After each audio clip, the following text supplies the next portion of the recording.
স্বাগতম জানাই। আজ আমাদের মাননীয় মুখ্যমন্ত্রীর পৌরোহিত্যে ক্যাবিনেট বৈঠক সম্পন্ন হয়েছে এবং কিছু সিদ্ধান্ত যেগুলো গ্রহণ করা হয়েছে সেগুলো আপনাদের মাধ্যমে রাজ্যের জনগণকে আমরা অবগত করতে চাইছি। Number 1, creation of 26 number of vacant posts of Lower Division Clerk LDC under PWD department and to be recruited by GRBT. আমাদের জিআরবিটির মাধ্যমে 26খানা post lower division clerk LDC সেখানে পোস্ট ক্রিয়েট করা হয়েছে এবং সেগুলো ফিল আপ করা হবে। তার মধ্যে 3খানা পোস্ট আমাদের এক্স সার্ভিসম্যান যারা মিলিটারি থেকে আপনারা জানেন রিটায়ারমেন্টে আসে তাদের জন্য, এবং বাকি 23খানা পোস্ট আমাদের জিআরবিটির পরীক্ষার মাধ্যমে নিয়োগ করা হবে। টোটাল 26খানা পোস্ট পিডব্লিউডি দপ্তরের অধীন জিআরবিটির মাধ্যমে নিয়োগ করা হবে। আজকের ক্যাবিনেটের বৈঠকে এটা সিদ্ধান্ত গ্রহণ হয়েছে। সাংবাদিক বন্ধুরা, proposal for filling in 50 vacant posts through direct recruitment in Group C category under ICA department. Information এবং কালচারাল অ্যাফেয়ার্স দপ্তর, আমাদের আপনারা জানেন যে তথ্য সংস্কৃতি দপ্তর, আজকে সিদ্ধান্ত গ্রহণ করা হয়েছে ক্যাবিনেটে 50খানা পোস্ট, তার মধ্যে translator, reporter, script writer, cultural assistant, assistant photographer, folk artist, assistant librarian, lower division clerk. Total 50খানা পোস্ট, সেগুলো আমাদের ফিল আপ করা হবে। আজকে এই ক্যাবিনেট বৈঠকে মাননীয় মুখ্যমন্ত্রী পৌরোহিত্যে এই সিদ্ধান্ত গ্রহণ করা হয়েছে।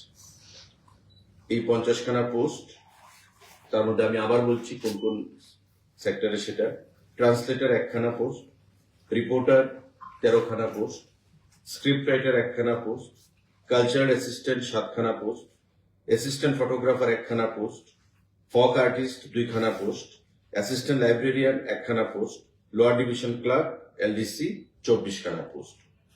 টোটাল আমাদের 50খানা পোস্ট আইসিএ দপ্তর, ইনফরমেশন অ্যান্ড কালচারাল অ্যাফেয়ার্স দপ্তর নিয়োগ করবে। আজকের ক্যাবিনেট মিটিং এ সেটা সিদ্ধান্ত গ্রহণ করা হয়েছে। সাংবাদিক বন্ধুদের আরেকটা গুরুত্বপূর্ণ সিদ্ধান্ত: revision of office timings and declaration of all স্যাটারডেজ of every month as government holidays under GA air department. এখন থেকে আমাদের বিগত এখন পর্যন্ত সেকেন্ড স্যাটারডে এবং ফোর্থ স্যাটারডে আমাদের সরকারি ছুটি ছিল।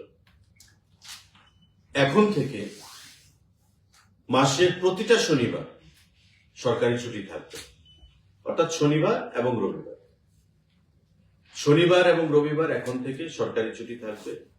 সেকেন্ড স্যাটারডে এবং ফোর্থ স্যাটারডে আমাদের এতদিন ছুটি ছিল, এখন থেকে প্রতি স্যাটারডে আমাদের সরকারি ছুটি থাকবে। তাতে অফিস আওয়ারের কিছু পরিবর্তন করা হয়েছে, মানে মানডে থেকে যে ফ্রাইডে এই টাইমটা, সানডে ছুটি, Monday, Tuesday, Wednesday, Thursday, Friday, এই যে 5 দিন সকাল 9:30টায় অফিসে আসতে হবে, আর ওয়ার্কিং টাইম থাকবে 6টা পর্যন্ত।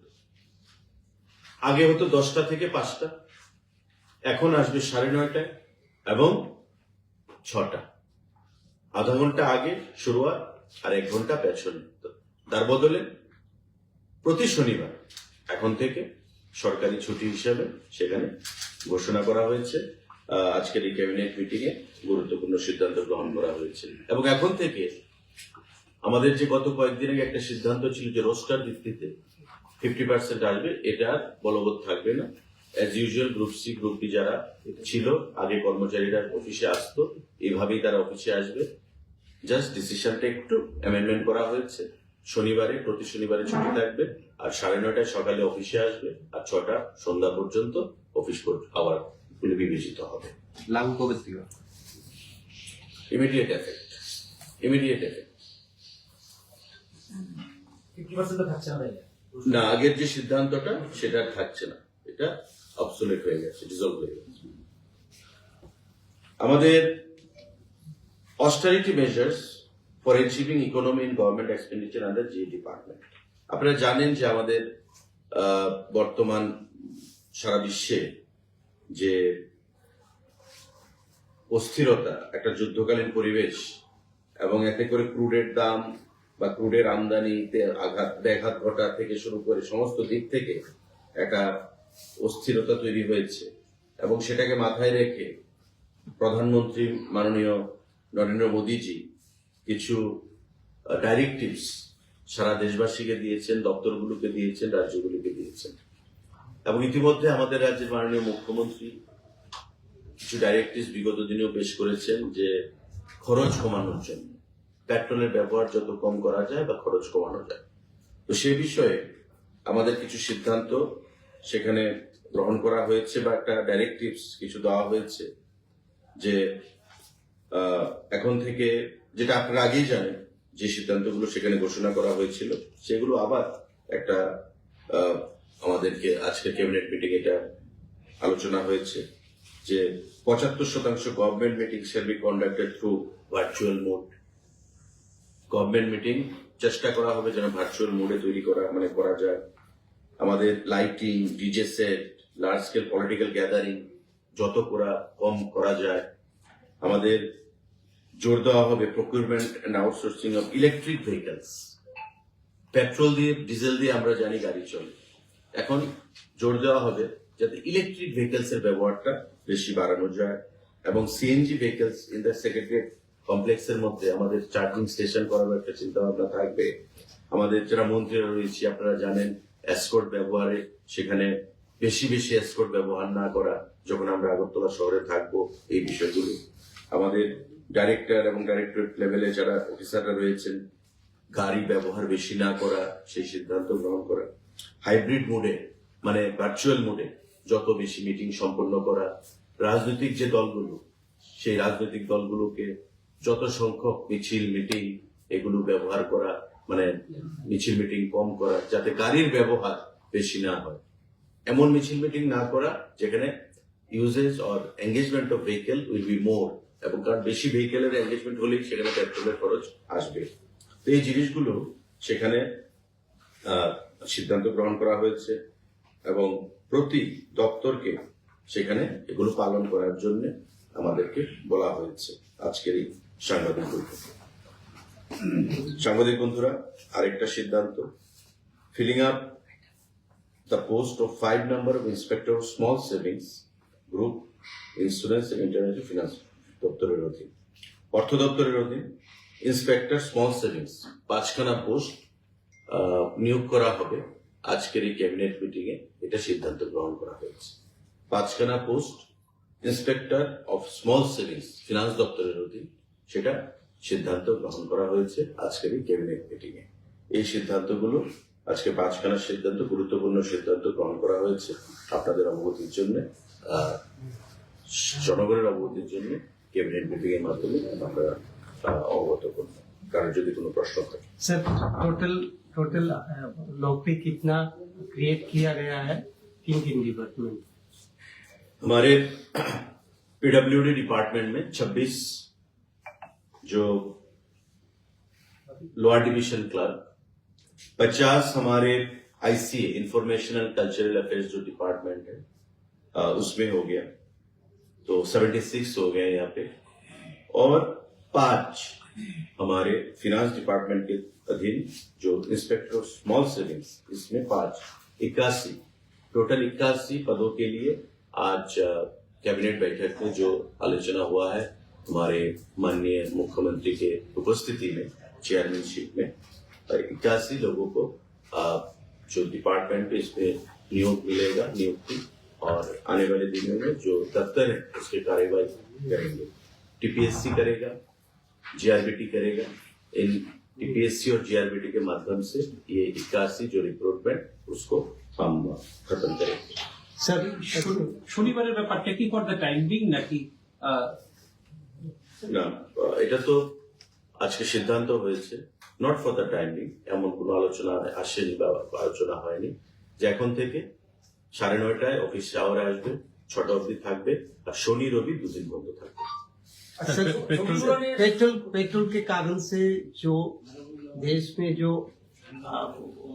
सरकार पेट्रोल बचाने की कोशिश कर रहा है, इसके कारण से सरकार ने एक नोटिफिकेशन जारी किया था, रोटेज वाइज था। अभी क्या डिसीजन हुआ है, वो रहेगा या नहीं, और कौन सा दिन बंद रहेगा? पहले एक दिन बंद था, आज क्या डिसीजन हुआ?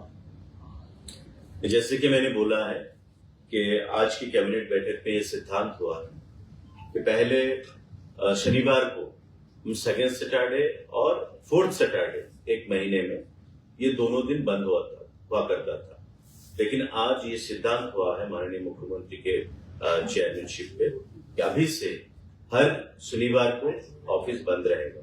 लेकिन पहले जो कर्मचारी लोग थे 10 बजे ऑफिस आते थे और 5 बजे के बाद चले जाते थे, मतलब ऑफिस आवर जो था 10 बजे से 5 बजे तक था। लेकिन अभी से ये डिसीजन हुआ है, सिद्धांत हुआ है कि ये लोग जो कर्मचारी हैं, कर्मचारी पूल, इन सबको 9:30 बजे में ऑफिस आना पड़ेगा और शाम को 6 बजे तक उसको ऑफिस में रहना पड़ेगा, काम करना पड़ेगा। और अभी से हर एक सैटरडे में, शनिवार में बंद रहेगा सरकारी दफ्तर सब। और रोटेशन जो है आज से खत्म है, प्रोस्पेक्टिव इफेक्ट रहेगा as usual. Group C group D जो कर्मचारी जैसे काम पे आते थे वही से काम पे आना होगा इन लोगों को। আচ্ছা, একদিকে পেট্রোল ডিজেলের এই সমস্যা, অন্যদিকে বর্ষা মৌসুম, আর ত্রিপুরাতে খাদ্য মজুদ কেমন আছে এবং রেশনিং ব্যবস্থায় কোনো প্রভাব পড়ার আশঙ্কা কি আছে কিনা এই ব্যাপারে? দেখুন, গত কয়েকদিন আগেও আমাদের রিভিউ মিটিং সম্পন্ন হয়েছে। আমাদের স্টক যা আছে ঠিক আছে, এখন পর্যন্ত সাফিসিয়েন্ট আছে, এবং পেট্রোল ডিজেলেরও সারা বিশ্বে যে মন্দা চলছে বা সারা বিশ্বে যে একটা অগ্নিগর্ভ পরিস্থিতির দিকে যাচ্ছে, তাতে এখন পর্যন্ত আমাদের দেশ বা আমাদের রাজ্যে প্রভাব পড়লেও তার যে জনগণের যে অসুবিধা সেটা কিন্তু এখনো হয়ে ওঠেনি। আপনারা দেখেছেন যে পেট্রোপণ্যের মূল্যের বৃদ্ধি পেয়েছে দামের। ভারতবর্ষে যখন গত কয়েকদিন আগে 7 দিন আগে বৃদ্ধি পেল 4.21%, অথচ মার্কিন যুক্তরাষ্ট্রে সেটা 44%, মায়ানমারে সেটা 100%, পাকিস্তানে সেটা আরো বেশি। তো ভারত একমাত্র দেশ যেখানে পেট্রোপণ্যের মূল্যের বৃদ্ধি কন্ট্রোলে রেখেছে এবং কমিয়ে রেখেছে 4%, 4.1%, এখন সেটা হয়েছে 5%। কিন্তু বিশ্বের বাকি যে দেশগুলো, উন্নত দেশগুলো, ব্রিটেন বলুন, আমেরিকা বলুন, চায়না বলুন, ফ্রান্স বলুন, রাশিয়া বলুন, প্রতিটি জায়গায় পেট্রোপণ্যের মূল্য বৃদ্ধি কিন্তু কোথাও 50% হয়েছে, কোথাও 30% হয়েছে, কোথাও 100% হয়েছে, কোথাও 70%, কোথাও 80% হয়েছে। তার অর্থ এই যে ভারতবর্ষের সরকার মোদীজির নেতৃত্বে যথেষ্ট সক্রিয়, সচেতন, সজাগ, এবং আমাদের রাজ্যে তার মজুদ মোটামুটি রয়েছে। মাঝে মাঝে মানুষের মধ্য থেকে একটা আর্টিফিশিয়াল ক্রাইসিস করার, একটা প্যানিক তৈরি করার চেষ্টা করা হয়। আমি বলবো যে এই প্যানিক যেন না হয়, পেট্রোল পাম্পের বাইরে যেন অযথা ভিড় জমানো না হয়। বর্ষার মরশুম শুরু হয়েছে, যেটা আপনার প্রশ্ন, খাদ্যের মজুদ এবং পেট্রোল ডিজেলের। বিশেষ যদি রাস্তায় কোনো ধস না নামে, রেল ট্র্যাক যদি ডিরেলমেন্ট না হয়, যদি ক্ষতিগ্রস্ত না হয়, তবে আমাদের কন্টিনিউয়াস যে ট্যাঙ্কার বা যে স্টক রাজ্যে আসছে সেটা মিলিয়ে এবং বর্তমান স্টক মিলিয়ে আমাদের যথেষ্ট মজুদ রয়েছে, তাতে চিন্তার কিছু নেই। ভারত সরকারও, পেট্রোলিয়াম মন্ত্রী গত কয়েকদিন আগে বলেছেন যে অন্তত 2 মাসের স্টক আমাদের দেশে রয়েছে, তাতে উদ্গ্রীব হওয়ার কিছু নেই। খাদ্যের যে স্টক আমাদের রয়েছে, গত কয়েকদিন আগে আমরা বলেছি, বিভিন্ন শস্য, চাল, ডাল, সমস্ত কিছু আমাদের সাফিসিয়েন্ট স্টক রয়েছে। খোলা বাজারে এই সুযোগকে ব্যবহার করে কেউ কেউ কালোবাজারির ইয়েও করে, চেষ্টাও করে। সরকারের নজর কি থাকবে এবং দ্রব্যমূল্য বৃদ্ধি নিয়ন্ত্রণে দপ্তর কিভাবে ভূমিকা পালন? দ্রব্যমূল্য বৃদ্ধি নিয়ন্ত্রণে আমরা সজাগ সবসময়। টাস্ক ফোর্স, এসডিএম দেরকে নিয়ে আমরা রেড করছি, পেনাল্টি ইম্পোজ করছি। গত কয়েকদিন আগে আপনার খবরের কাগজে দেখেছেন দোকান বন্ধ করে দেওয়া হয়েছে, পেনাল্টি ইম্পোজ করা হয়েছে। তো these are normal procedure, continuous procedure to be followed. এবং আপনাদের কাছে আমি বলবো, কোথাও যদি এই ধরনের খবর থাকে নিশ্চয়ই আমাদেরকে বলবেন, দেন এন্ড দেয়ার আমরা অ্যাকশন নেব এবং কাউকে সেখানে ছাড়া বা রেহাই দেওয়া হবে এমন কোনো মানসিকতা দপ্তরের কাছে। প্রতিনিয়ত মানুষের ইন্টারেস্টটা হচ্ছে আমাদের কাছে সবচেয়ে বড়। আর্টিফিশিয়াল ক্রাইসিস তৈরি করে কেউ যেন দ্রব্যমূল্য বৃদ্ধি না ঘটায়, সেটার দপ্তর আইনানুগ ব্যবস্থা নেবে এবং হেভি পেনাল্টি ইম্পোজ করবে। আর এই শনি রবিবারের যে ব্যাপারটা, এটা কি শুধু অফিস আদালতেই নাকি স্কুল টিউটরের ক্ষেত্রে এটা প্রযোজ্য? স্কুল কলেজের আজকে যেটা বিষয়বস্তু সেটা অফিস নিয়ে আলোচনা হয়েছে, একটু মডিফিকেশন যদি হয় আপনারা একটু কাইন্ডলি জেনে নেবেন। সেটা স্কুল নিয়ে কোনো আলোচনা হয়নি, অফিস নিয়ে আলোচনা হয়েছে। কারণ অফিস টাইমিং বললাম আমি যে 9:30 আর 6টায়, নিশ্চয়ই অফিস নিয়ে। আর যদি স্কুল হয় নিশ্চয়ই আপনাদেরকে সেটা জানিয়ে দেওয়া হবে। ব্যাংকের ক্ষেত্রে স্যার, ব্যাংক তো আমাদের আন্ডারে আসবে, যেগুলো ত্রিপুরা গভর্নমেন্টের ব্যাংক, সেটা বিষয়ে কোনো আলোচনা হয়নি। নিশ্চয়ই সেটা হলে যদি ইউনিফর্ম হয়, স্কুল, ব্যাংক, পিএসইউ সমস্ত কিছু এই আন্ডারেই আসবে। ঠিক আছে, একটু ব্যাংকে জেনে নেবেন সেই বিষয়টা। ছবি মোড়া নিয়ে কিছুদিন আগে উদ্বোধন করেছে, যেটা পর্যটকদের মধ্যে একটা আশঙ্কা। ছবি মোড়ায় এখন পর্যটক অনেকটাই কম, কি পদক্ষেপ নেবে? না দেখুন না, এটা রাজনৈতিক একটা বিষয় ছিল। The matter has been resolved now. আমরা বৈঠকেও বসেছিলাম গত 2 দিন আগে।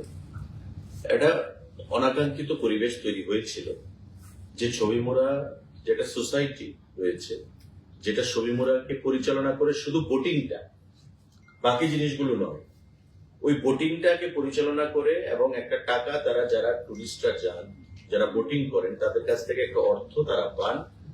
এর অর্থের মধ্যে একটা অংশ তারা দপ্তরকে দেন, আর বাকিটা তারা নিজেরা ওই সোসাইটি নিজেদের মধ্যে সেখানে ডিস্ট্রিবিউশন হয়।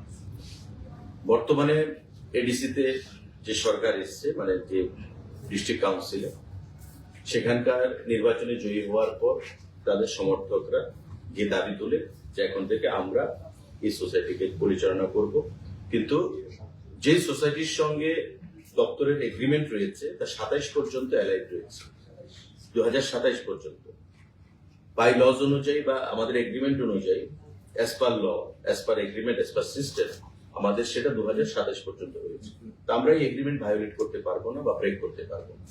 তখন সেখান থেকে যিনি এমডিসি সিকে জমা দিয়ে, যিনি বর্তমানে শিক্ষা এবং পর্যটন দপ্তরের দায়িত্বে আছেন এডিসিতে, এবং বিগত দিনে আমাদের রাজ্য সরকারের সেক্রেটারি ছিলেন রিটায়ারমেন্টের সময়, ওনার সঙ্গে আমরা কথা বলেছি এবং ত্রিপুরামথার যারা উচ্চস্থানীয় নেতৃত্ব তাদের সঙ্গে আমি কথা বলেছি এবং আমি বলেছি যে কোনো অবস্থাতেই যেন সেটা পর্যটকদেরকে ভয় ভীতির পরিবেশ যেন তাদের জন্য না তৈরি হয়। এবং বিশ্ব মানচিত্রে ছবি মোড়া যে একটা জায়গা করে নিয়েছে, বা ছবি মোড়াতে যে এডিবির যে প্রজেক্ট, যা আগামী 5-6 মাসের মধ্যে হ্যান্ড ওভার করা হবে আমাদেরকে, একটা নতুন ছবি মোড়া আমরা দেখতে পাবো।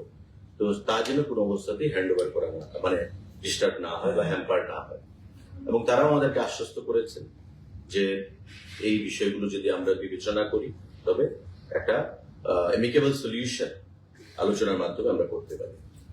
স্বাভাবিকভাবেই আমরা গত কয়েকদিন আগে বসি, সিকে জমা দিয়া, আমি সেক্রেটারি, ডাইরেক্টর, ওই তাদের প্রতিনিধিদেরকে নিয়ে এবং বর্তমানে যারা আমাদের এই সোসাইটিটা পরিচালনা করছে তাদেরকে নিয়ে, এবং আমরা আলোচনার মাধ্যমে এটা ঠিক করেছি যে ওই পার্টি থেকে কয়েকজন সদস্যকে ওই সোসাইটিতে ইনক্লুড করা হবে, যাতে এটা কেউর পক্ষেই যেন এটা মানে অনিশ্চয়তার কারণ না হয়।